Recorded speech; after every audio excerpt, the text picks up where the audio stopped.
Her her Mahadev. Welcome back my YouTube channel Ruby Pal vastu tips. दोस्तों, आज की इस वीडियो में हम दो उपाय के लिए बात करेंगे। दोनों उपाय बेहद खास और विशेष है, जो कि आपको कार्तिक के पहले दिन करना है। जैसे कि आप सभी जानते हैं, 29 अक्टूबर से कार्तिक स्टार्ट हो रहा है। 29 अक्टूबर को कार्तिक का पहला दिन है। जैसे कि आप सभी जानते हैं, एक साल में 12 महीने होते हैं, लेकिन इनमें से जो खास विशेष महत्व है वो कार्तिक महीने का सबसे ज़्यादा विशेष महत्व बताया गया है। इस महीने में बहुत सारे फेस्टिवल्स पड़ते हैं, जैसे अष्टमी पड़ती है, होली अष्टमी आता है, करवा चौथ आता है, भाई दूज आती है, गोवर्धन पूजा आती है, तुलसी विवाह होता है, तुलसी पूजन होती है, और मेन फेस्टिवल जो है जैसे दिवाली आती है, देवउठानी एकादशी आती है। तो बड़े से मतलब इतने सारे फेस्टिवल्स इस महीने में मनाए जाते हैं, और सबसे बड़ा फेस्टिवल दिवाली मनाई जाती है। तो इसलिए कार्तिक माह का बहुत ज़्यादा विशेष महत्व बताया गया है, और इस कार्तिक मास में दीपदान करना बहुत ही विशेष माना गया है। इस कार्तिक मास के महीने में कुछ उपाय करके हम अपने जीवन में आने वाली कठिनाइयों को दूर कर सकते हैं, और यदि हमारे घर में धन संबंधित कुछ भी परेशानी या आर्थिक प्रॉब्लम्स हैं, तो उन सब को भी कुछ उपाय करके हम दूर कर सकते हैं और भगवान श्री विष्णु का आशीर्वाद प्राप्त कर सकते हैं। तो जैसे कि कार्तिक मास स्टार्ट हो रहा है 29 अक्टूबर से, तो इन दिनों में हमें कुछ खास विशेष बातों का ध्यान रखना होता है, जो कि ये जो नियम हैं, कुछ नियम होते हैं, ये हर इंसान को, हर मनुष्य को ज़रूर फॉलो करने चाहिए। ये मैं आपको इस वीडियो में 7 ऐसे नियम बता रही हूँ जो कि हर मनुष्य को ये फॉलो करने चाहिए। वो कौन? पूज्य श्री महाराज की ही कथा से सुनकर ये दोनों उपाय और ये नियम मैं बता रही हूँ आपको, तो जो कि आपको ये फॉलो करनी है। जो पहला है वो है दीपदान। दीपदान करना कार्तिक मास में बहुत ही विशेष माना गया है। फिर नंबर 2 है स्नान करना। ठीक है, आपको स्नान करना है। स्नान किस तरह से कार्तिक मास में आपको करना चाहिए? नंबर 3 है तुलसी पूजन। कार्तिक मास में तुलसी को जरूर पूजन करना चाहिए। फिर नंबर 4 है भूमि पूजन। नंबर 5 है बॉडी में तेल नहीं लगाना चाहिए। ठीक है, मालिश नहीं करनी चाहिए। और नंबर 6 जो नियम है वो है संयम रखना, ब्रह्मचर्य का पालन करना चाहिए।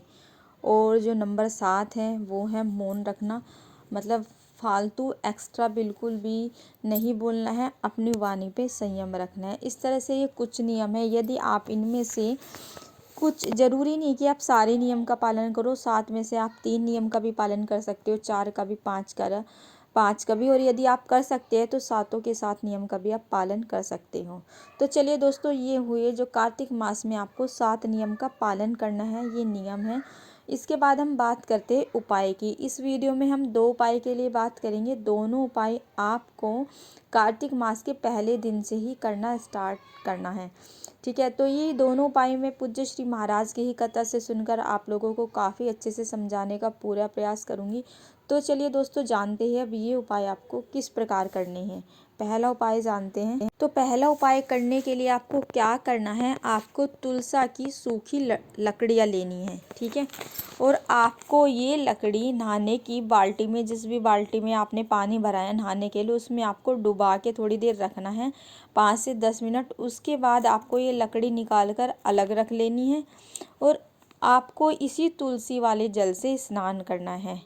ठीक है, और ये नियम आपको पूरे मास भी कर सकते हैं, मतलब कार्तिक के पूरे महीने भी आप इस जल से स्नान कर सकते हैं। ठीक है, तो जब भी पॉसिबल हो सके ज़्यादा से ज़्यादा आप करना, इसी तुलसा वाले जल से पूरे कार्तिक महीने में आप स्नान करिए। तुलसी आप दोबारा भी यूज़ कर सकते हैं। हर रोज़ पानी में तुलसी डुबाइए 10 मिनट, फिर वो तुलसी की जो लकड़ियाँ निकाल कर रख दीजिए, फिर इस जल से आप स्नान कीजिए। तो इसका बेनिफिट क्या मिलेगा आपको? क्या है, आपके घर में कभी भी दरिद्रता नहीं आएगी, आपके मतलब जो है निगेटिव एनर्जी नहीं होगी, और आपको भगवान विष्णु का आशीर्वाद मिलेगा, उनकी कृपा मिलेगी, और आपके कार्य में आपको सफलता मिलेगी। जो व्यक्ति कार्तिक मास के महीने में इस तरह से तुलसी वाले जल से स्नान करते हैं, उसके घर में कभी भी दरिद्रता निवास नहीं करती है, दारिद्रता नष्ट हो जाती है। तो ये था पहला उपाय। तो चलिए दोस्तों, अब जानते हैं दूसरा उपाय आपको किस प्रकार करना है। तो ये उपाय करने के लिए आपको एक तांबे का लोटा लेना है, और तांबे के लोटे में आपको शुद्ध जल भरना है। ठीक है, इसके बाद आपको दूसरी चीज़ जो तांबे के लोटे में डालनी है वो आपको काले तिल लेने हैं। ठीक है, काले तिल आपको ज़्यादा नहीं लेनी, एक चुटकी में आपके जितने भी तिल आ जाएंगे काले तिल उतने आप लेकर तांबे के लोटे में आपको डाल देने हैं। इसके बाद आपको जो नेक्स्ट चीज़ जो लेनी है वो लेना है आपको गुड़। ठीक है, गुड़ की एक दो छोटी छोटी सी डली, ठीक है, तोड़कर वो भी आपको तांबे के लोटे के अंदर ही डाल देनी है। ठीक है, इसके बाद जो आपको नेक्स्ट चीज़ लेनी है वो लेनी है आप जो तुलसी के बीज होते हैं ना, तुलसी की मंजरी आती है, उनमें से आपको बीज निकालने हैं और वो आपको तांबे के लोटे में डालने हैं। इतना करने के बाद आपको क्या करना है, इस लोटे वाले जल से आपको भगवान सूर्यदेव को अर्घ देना है। ठीक है, और ये अर्घ देते समय आपको भगवान सूर्यदेव के 12 नाम बोलने हैं। ठीक है, वे 12 नाम कुछ इस प्रकार हैं। ओम मित्राय नमः, ओम रवाय नमः, ओम सूर्याय नमः, ओम भानवे नमः, ओम खगाय नमः, ओम पुष्णे नमः, ओम हिरण्यभर्गाय नमः, ओम अरिचाय नमः, ओम आदित्याय नमः, ओम सावित्र्य, ओम अर्काय नमः, ओम भास्कराय नमः। इस तरह से ये सूर्य देव के 12 नाम है। जब सूर्य देव को अब अर्घ देंगे ना तो इन 12 नाम का आपको उच्चारण करना है। ठीक है, तो ये आप स्क्रीनशॉट भी ले सकते हैं।